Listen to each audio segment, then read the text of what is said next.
Hey guys, hi. Once again, this is Sona Singh. You already know about me. So let's get started. तो पिछली class में हमने क्या क्या already कर लिया. हमने ये पढ़ लिया कि चलो ठीक है, प्लांट की ऑल्टरनेशन ऑफ जनरेशन और एंजियोस्पर्म का ऑल्टरनेशन ऑफ जनरेशन होता है. स्पोरोफाइट और गेमीटोफाइट दो तरह के इंडिविजुअल्स होते हैं और इनके बीच में क्या कनेक्शन है ये भी हमने समझ लिया. स्पोरोफाइट स्पोर वाला प्लांट जो स्पोर बनाएगा, ये स्पोर वाला प्लांट स्पोर बनाएगा. स्पोर क्या करेगा? गेमीटोफाइट बनाएगा.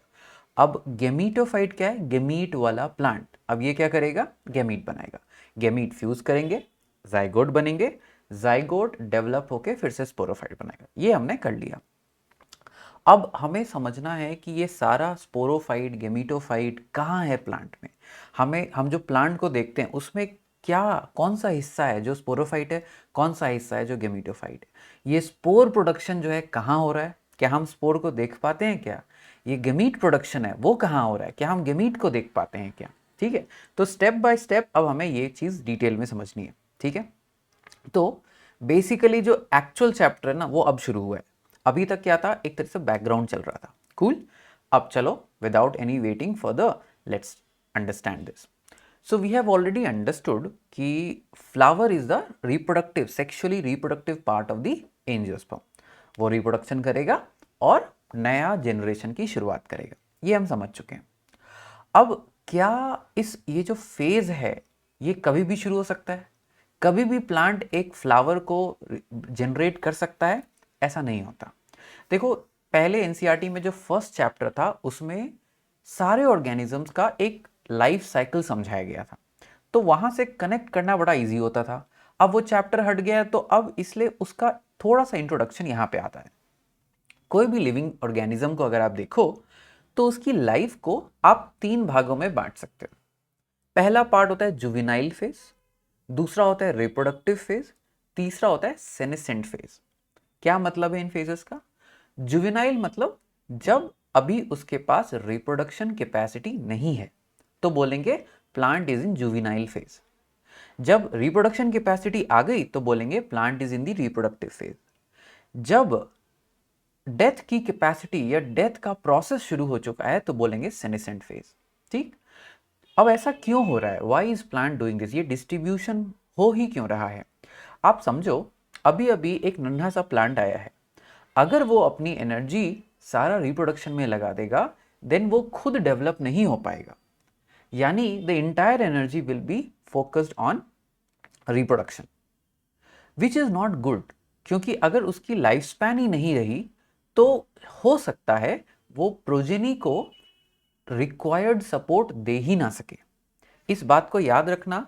लाइफ हिस्ट्री वेरिएशन पढ़ते समय इस बात को मैं दोबारा लेकर आऊंगा. ठीक है, क्या एक इंडिविजुअल अपने जन्म के साथ ही रिप्रोड्यूस करे या ग्रोथ में एनर्जी खर्च करे? उसके पास 2 रास्ते हैं. ठीक है, अगर उसने अपनी ग्रोथ के लिए एनर्जी इकट्ठा की there is a very good chance कि वो प्रोजेनी को सपोर्ट कर पाएगा. अगर उसने बर्थ लेते ही रिप्रोडक्शन में एनर्जी खर्चा की यानी वो खुद की रिप्रोडक्शन खुद के ग्रोथ को कॉम्प्रोमाइज कर रहा है, आगे की जनरेशन की ग्रोथ को सपोर्ट कर रहा है. और हम बात ये मानते हैं कि कोई भी इंडिविजुअल का एक ही biology cares about just one thing, reproduction. Biology को, नेचर को, लाइफ को बस एक चीज से मतलब है, इंफॉर्मेशन आगे पास होते रहना चाहिए, डीएनए आगे पास होते रहना चाहिए. ठीक है, तो फिर आप बोलोगे this means everybody should start reproducing as soon as possible. नहीं, इसका डिसाइडर होता है इन्वायरमेंट. इन्वायरमेंट डिसाइड करेगा कि कोई इंडिविजुअल किस तरह की स्ट्रैटेजी अपनाता है. अगर इन्वायरमेंट थोड़ा रिलेटिवली स्टेबल है तो इंडिविजुअल एक लंबा जुवेनाइल फेज से होकर गुजरते हैं. Humans do not reproduce until 13 to 14 years. Human में रिप्रोडक्टिव एबिलिटी ड्यूरिंग प्यूबर्टी आती है, तब तक हमारे पास रिप्रोडक्टिव एबिलिटी ही नहीं आती, हम जुवेनाइल्स होते हैं. क्योंकि ह्यूमंस के आसपास एक काफ़ी स्टेबल एनवायरनमेंट है तो हम काफ़ी एनर्जी अपना यूज़ करते हैं पर्सनल ग्रोथ में. उसके बाद रिप्रोडक्टिव एबिलिटी आती है and because of cultural changes हम रिप्रोडक्शन का एज को भी आगे पुश करते जा रहे हैं, है ना. बिकॉज हमारा इन्वायरमेंट काफ़ी स्टेबल है, there is no need to hurry. ठीक है, इसको बायोलॉजिकल पर्सपेक्टिव से समझना बेटा। लेकिन अगर कोई ऐसा ऑर्गेनिज्म है जिसका इन्वायरमेंट बहुत चेंज कर रहा है, तो वो जुवेनाइल फेज को छोटा रखेगा ताकि जल्द से जल्द रिप्रोडक्शन कर सके और बहुत सारे ऑफस्प्रिंग प्रोड्यूस कर सके। एटलीस्ट कोई तो ऑफस्प्रिंग होगा जो सरवाइव करेगा और जनरेशन को आगे लेकर जाएगा। तो ये फर्क होता है। ठीक है, सो जुवेनाइल फेज में रिप्रोडक्टिव एबिलिटी नहीं आई है। जब रिप्रोडक्टिव एबिलिटी आ गई तो उसे एडल्ट बोलते हैं, और एक बार उसकी बॉडी का ग्रोथ डिक्लाइन होना शुरू हो चुका है, तब हम बोलेंगे कि this individual now is moving towards the senescent phase. अब सेनेसेंट फेज का क्या मतलब है? बॉडी का सेल डिवीजन घटेगा, बॉडी का सेल डेथ इंक्रीज हो जाएगा। नए सेल्स मैं कम बनाऊंगा, पुराने सेल्स की डेथ ज्यादा होगी। Simple idea. ठीक है, सो क्या प्लांट, कोई स्पीशीज जब चाहे तब रिप्रोडक्शन शुरू कर सकता है? नहीं। प्लांट एक फिक्स्ड प्रोग्राम फॉलो करेंगे, हर एक स्पीशीज का अपना एक फिक्स्ड प्रोग्राम होगा। इस प्रोग्राम का काम क्या है? इन्वायरमेंट को पढ़ो, जब इन्वायरमेंट से गो सिग्नल मिल जाए तब जुवेनाइल से रिप्रोडक्टिव फेज में जाओ। देखो, कई बार आप बोलते हो और आपने सुना होगा डीएनए इज द ब्लूप्रिंट। ये सही भी है, गलत भी है। क्यों? ब्लूप्रिंट को टू द डॉट फॉलो किया जाता है। अगर एक बार घर का ब्लूप्रिंट बन गया तो दीवारें जितनी मोटी थी, दीवारों के बीच में जितना जगह था, उसको आप चेंज नहीं करते। लिविंग ऑर्गेनिजम्स का जो ब्लूप्रिंट है वो इतना रिजिड नहीं है, वो थोड़ा फ्लेक्सिबल होता है। डीएनए बस आपको एल्गोरिदम्स देता है कि देखो ऐसा होगा तो ऐसा करना। ठीक, इन्वायरमेंट जीन के एक्सप्रेशंस को हमेशा कंट्रोल करते रहता है। ये बात आप इवोल्यूशन में समझोगे, जेनेटिक्स में समझोगे, और जब जैसे जैसे आप मेडिसिन की तरफ या कोई भी बायोलॉजिकल स्ट्रीम की तरफ बढ़ोगे, आपको ये बात और क्लियर होती जाएगी कि डीएनए हमारा ब्लूप्रिंट है, बट ये ब्लूप्रिंट बहुत ही डायनेमिक है, वर्सेटाइल है। आसपास हो रही चीजों के हिसाब से ब्लूप्रिंट के कौन से इंस्ट्रक्शंस फॉलो किए जाएंगे, ये भी डिसाइड होता है। ठीक है, सो एनसीईआरटी एक लाइन लिखती है, the decision that the plant is going to take a flower takes place before is seen. बिल्कुल सही। एक्चुअल फ्लावर जब प्लांट पे आएगा, उसके बहुत समय पहले प्लांट ने डिसीजन ले लिया होता है कि अब मैं जुवेनाइल से रिप्रोडक्टिव फेज में जाऊंगा। अब प्लांट ये डिसीजन कैसे लेगा? आप अभी अभी प्लांट ग्रोथ एंड डेवलपमेंट में पढ़कर आए हो वर्नलाइजेशन, एक लॉजिक। वर्नलाइजेशन में क्या था कि जब टेम्परेचर ठंडा होगा तो प्लांट को गो सिग्नल मिल जाएगा। गो सिग्नल इज कि अब जब अच्छे कंडीशंस आए तो तुम रिप्रोड्यूस करना। ऐसा क्यों हो रहा है? क्योंकि परहैप्स प्लांट को यह सिग्नल मिल चुका है कि उसकी ग्रोथ के लिए उसको जितना समय चाहिए था वो उसको मिल चुका है। ठीक है, so once the environment gives the head signal कि हाँ भाई जाओ आगे, अब रिप्रोडक्शन शुरू करो, इसका मतलब प्लांट ने डिसाइड कर लिया है कि अब मेरी ग्रोथ जितनी रिक्वायर्ड थी उतनी हो गई है। अब मैं हर साल या एक बार रिप्रोड्यूस करके लाइफ को आगे बढ़ा सकता हूं। ठीक है, so once the plant transitions from juvenile to reproductive phase, तब वो रिप्रोडक्शन कर सकता है, और ये रिप्रोडक्शन का डिसीजन भी इन्वायरमेंट डिपेंडेंट होगा। एक बार वर्नलाइजेशन हो गई, तब अगर अगले बार अगर वो शॉर्ट डे प्लांट है, उसे शॉर्ट डे मिला तो वो रिप्रोड्यूस करेगा। अगर वो लॉन्ग डे प्लांट है, उसे लॉन्ग डे मिला तो वो रिप्रोड्यूस करेगा। ठीक, सो एंजियोस्पर्म्स में जो आपको मेन प्लांट बॉडी दिखती है वो आपका स्पोरोफाइट है। अगर आप आम की बात करो तो आम का स्टेम, आम के लीव्स, आम के रूट्स, सारा का सारा स्पोरोफाइट है। मेज की बात करो तो मेज का स्टेम, उसके पत्ते, उसके रूट्स, सारे स्पोरोफाइट है। एंजियोस्पर्म्स आर डिप्लॉन्टिक, यानी उनके लाइफ का डोमिनेंट गाय एक डिप्लॉयड ऑर्गेनिज्म है, स्पोरोफाइट है, और उसके लाइफ का मेजॉरिटी हिस्सा वो as a diploid individual, as a sporophyte major कर गुजारता है। ठीक, सो एंजियोस्पर्म का मेन बॉडी कैसा है बेटा? स्पोरोफिटिक, ठीक। और इसी स्पोरोफाइट पे बेयर होता है रिप्रोडक्टिव स्ट्रक्चर फ्लावर, और इसी फ्लावर के अंदर आपका स्पोर जेनरेशन शुरू होगा। क्यों? हमने क्या बोला था? स्पोरोफाइट क्या होता है? स्पोर वाला प्लांट, स्पोर प्रोड्यूस करने वाला प्लांट। तो स्पोरोफाइट के अंदर, स्पोरोफाइट के पास फ्लावर्स होंगे, फ्लावर के बाद फ्लावर के अंदर स्पोर प्रोडक्शन शुरू होगा। Clear? Now what will these spores produce then? Sporophyte ने स्पोर प्रोड्यूस कर दिया, अब स्पोर क्या प्रोड्यूस करेगा? Haploid gametophyte. और हैप्लॉइड गैमेटोफाइट क्या प्रोड्यूस करेगा? गैमीट। गैमीट क्या फ्यूज करेगा? जाइगोट। और जाइगोट क्या बनाएगा? Next individual. ये वो चीज है जो हम ऑलरेडी समझ चुके हैं, ठीक।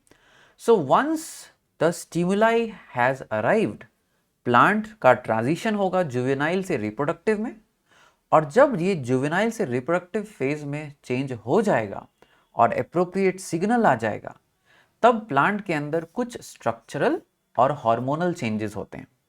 और इन चेंजेस की वजह से प्लांट का जो शूट एपिकल मेरिस्टेम था, चाहे वो एपिकल बड पे हो, चाहे उसका छूटा हुआ हिस्सा एक्सिलरी बड पे हो, वो रेडी है टू प्रोड्यूस अ फ्लावर, ठीक। तो ये जो एपिकल मेरिस्टेम इन दो जगहों पे था, वो एपिकल मेरिस्टेम चेंज हो जाएगा इनफ्लोरेसेंस मेरिस्टेम में। अगर आपको मॉर्फोलॉजी थोड़ा थोड़ा याद है तो मैं आपको याद दिला दूं। Inflorescence is the pattern and arrangement of flower. Flower अकेला ग्रो कर सकता है या ग्रुप में ग्रो कर सकता है। जब वो अकेला ग्रो करेगा तो बोलेंगे सॉलिटरी फ्लावर, जब वो ग्रुप में ग्रो करेगा तो हम बोलेंगे inflorescence. So shoot apical meristem, चाहे वो जहां भी हो, upon appropriate signal transforms into inflorescence meristem. अब इनफ्लोरेसेंस मेरिस्टेम क्या करेगा? It will give rise to lateral primordia. Lateral primordia means sides में प्राइमोर्डियल टिश्यूज बनेंगे, जिनको हम कहेंगे फ्लोरल मेरिस्टेम या फ्लोरल प्राइमोर्डियम। सो इनफ्लोरल, अगर इनफ्लोरल मेरिस्टेम है, यानी अब ये मेरिस्टेम ग्रो करते जाएगा और साइड में फ्लावर्स निकलते जाएंगे, ठीक है।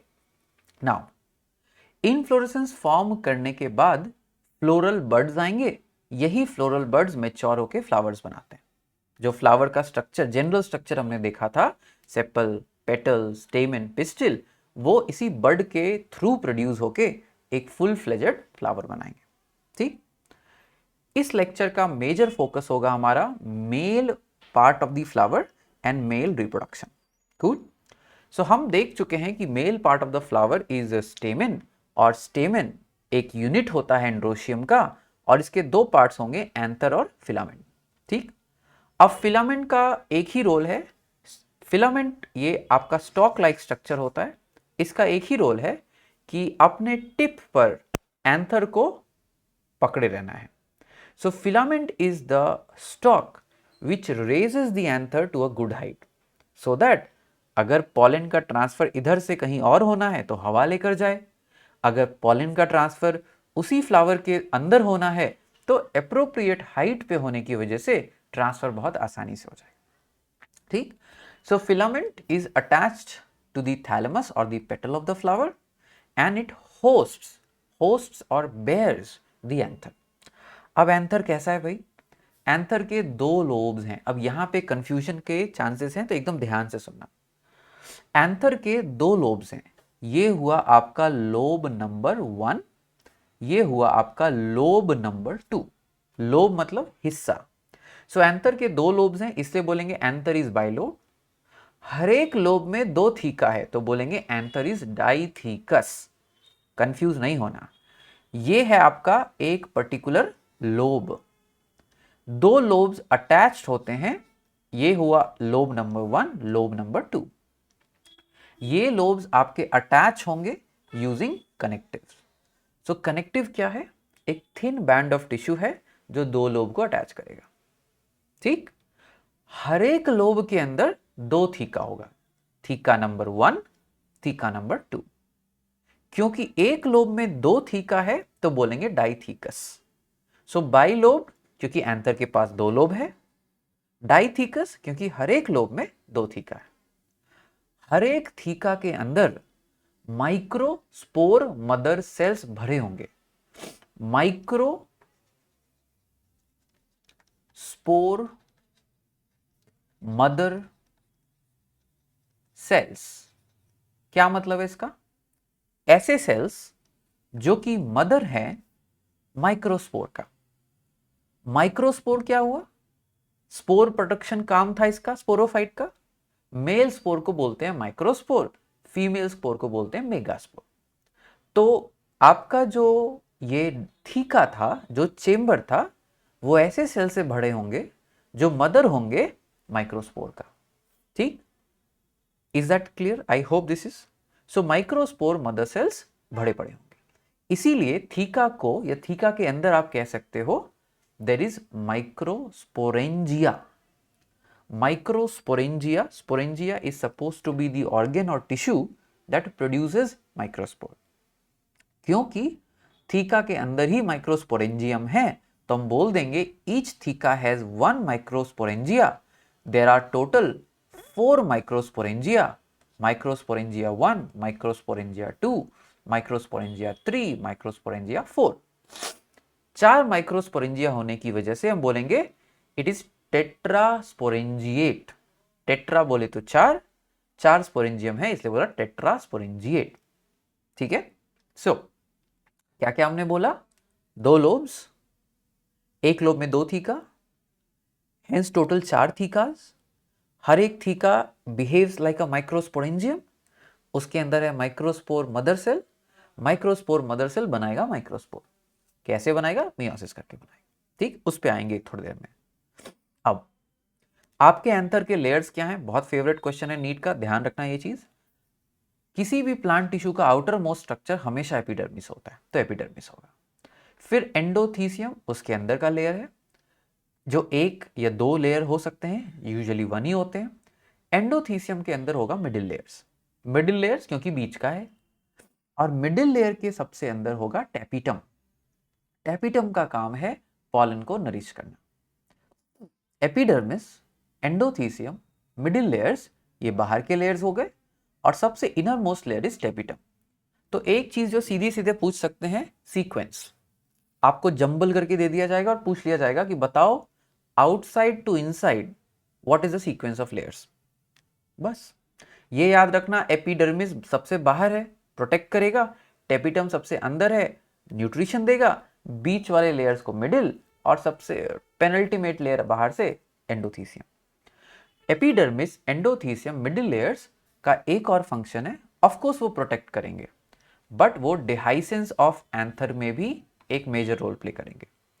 What do I mean by dehiscence? Sorry, समय आने पे एंथर के वॉल को फटना है और स्पोर के प्रोडक्ट को, नॉट स्पोर को, स्पोर के प्रोडक्ट को रिलीज करना है।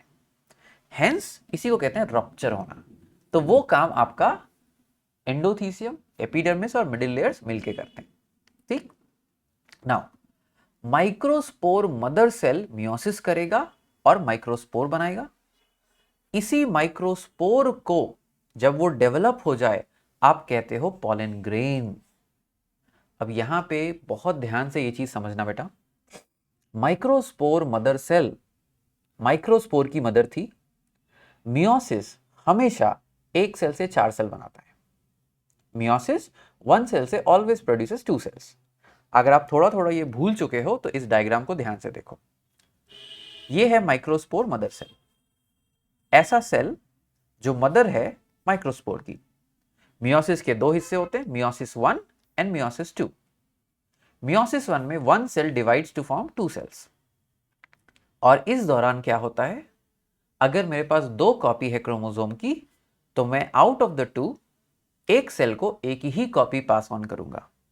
What does it mean?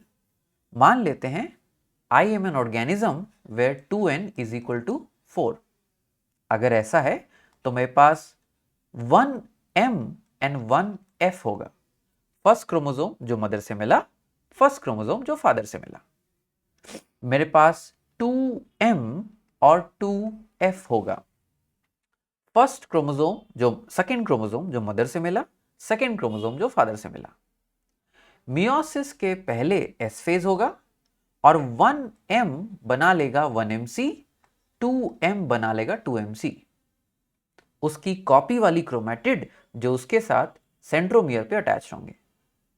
1f बना लेगा 1fc एंड 2f बना लेगा 2fc, उसकी कॉपी जो उसके साथ सेंट्रोमियर पे अटैच होंगे।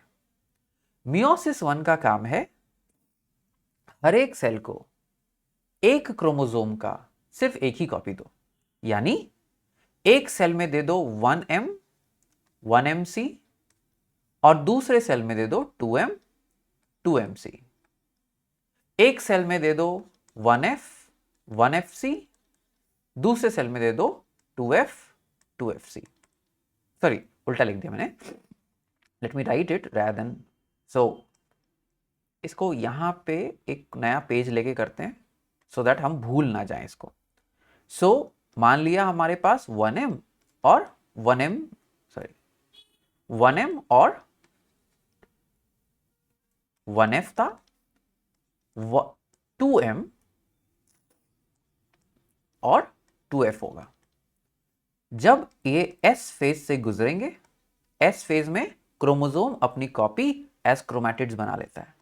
तो 1m सेंट्रोमियर पे अटैच होके 1mc बना रहा है, 1f सेंट्रोमियर पे अटैच करने वाला 1fc बना रहा है, 2m सेंट्रोमियर पे अटैच होने वाला 2mc बना रहा है, 2f सेंट्रोमियर में अटैच होने वाला 2mc बना रहा है। अब जब हम मियोसिस 1 करेंगे तो मेरा मेन गोल है एक क्रोमोसोम की एक ही कॉपी एक सेल के पास जानी चाहिए। Cell number 1, cell number 2। Cell number 1 में हो सकता है 1m 1mc जाए, अगर ऐसा हुआ तो सेल नंबर 2 में 1f और 1fc जाएगा।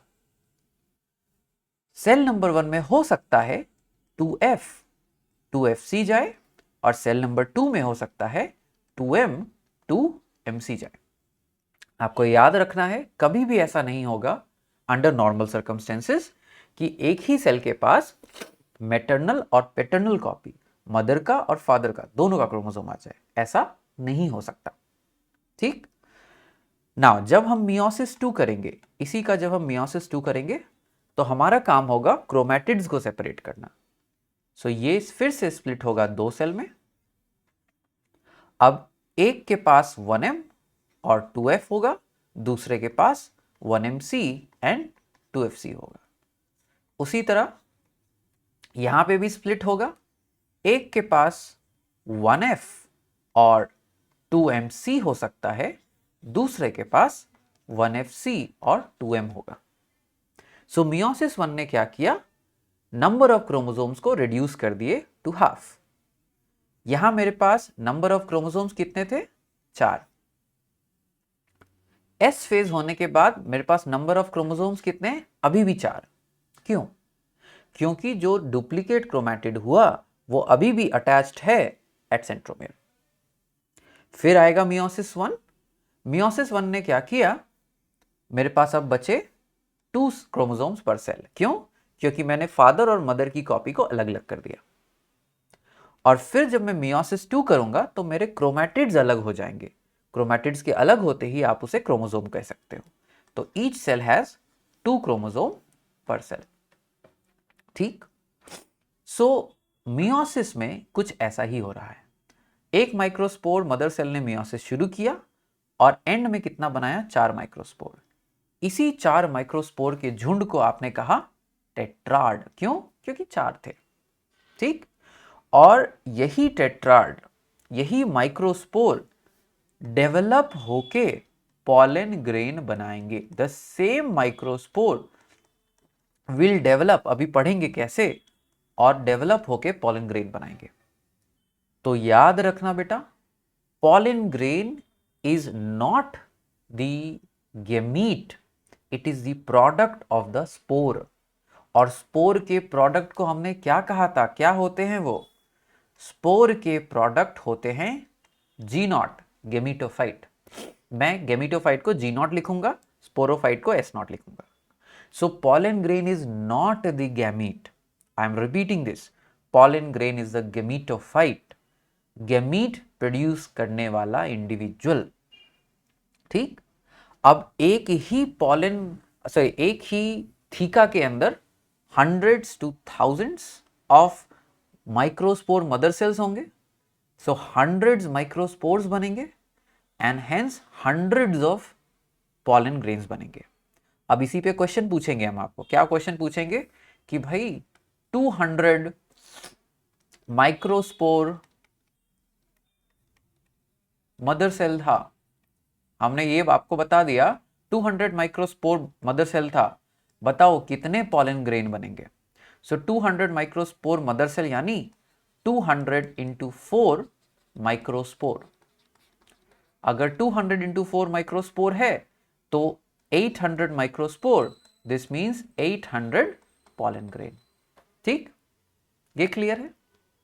अब आपको ये ध्यान देना है कि pollen grain is not the gamete, it's the gametophyte। आपको ये भी ध्यान देना है कि माइक्रोस्पोर मदर सेल से हमारी कहानी शुरू हुई थी, और क्योंकि माइक्रोस्पोर मदर सेल इवेंचुअली आपका पॉलन ग्रेन बना रहा है, पहले माइक्रोस्पोर बना के फिर पॉलन ग्रेन बना के, तो कभी कभी इसको पॉलन मदर सेल भी कह देते हैं, बट बेहतर होगा उसको कहना माइक्रोस्पोर मदर सेल। क्यों? क्योंकि वो माइक्रोस्पोर बना रहा है और माइक्रोस्पोर पॉलन बना रहा है। ठीक है, बट क्योंकि each microspore becomes a pollen grain, इसीलिए माइक्रोस्पोर मदर सेल को पॉलन मदर सेल भी कह देते हैं। कहना नहीं चाहिए बट कह देते हैं। ओके, क्लियर है। अब एक एक्सेप्शन याद रखना पड़ेगा, हमने बोला कि भाई हमेशा बाइलोब डाइथिकस होगा। एक एक्सेप्शन क्या है, मालवासी फैमिली में आपको कभी कभी मोनोथीकस कंडीशन दिखेगा, यानी एक आपका लोब में एक ही theca, that is monothecous condition. Clear? I hope this much is. मैं एक बार टाइम देखना चाहूंगा, ओहो it's already 27। Okay, so I don't want to make the videos very long, so that is why हमने इस वीडियो में अभी तक कहां तक देख लिया, we completed till the understanding of microspore mother cell से माइक्रोस्पोर और माइक्रोस्पोर से पॉलन ग्रेन के बनने तक। अब हम देखेंगे कि ये जो माइक्रोस्पोर से पॉलन बना, इसके आगे की कहानी क्या है। आगे की कहानी will be done in the part 2 of the same lecture. Okay, take care, stay tuned.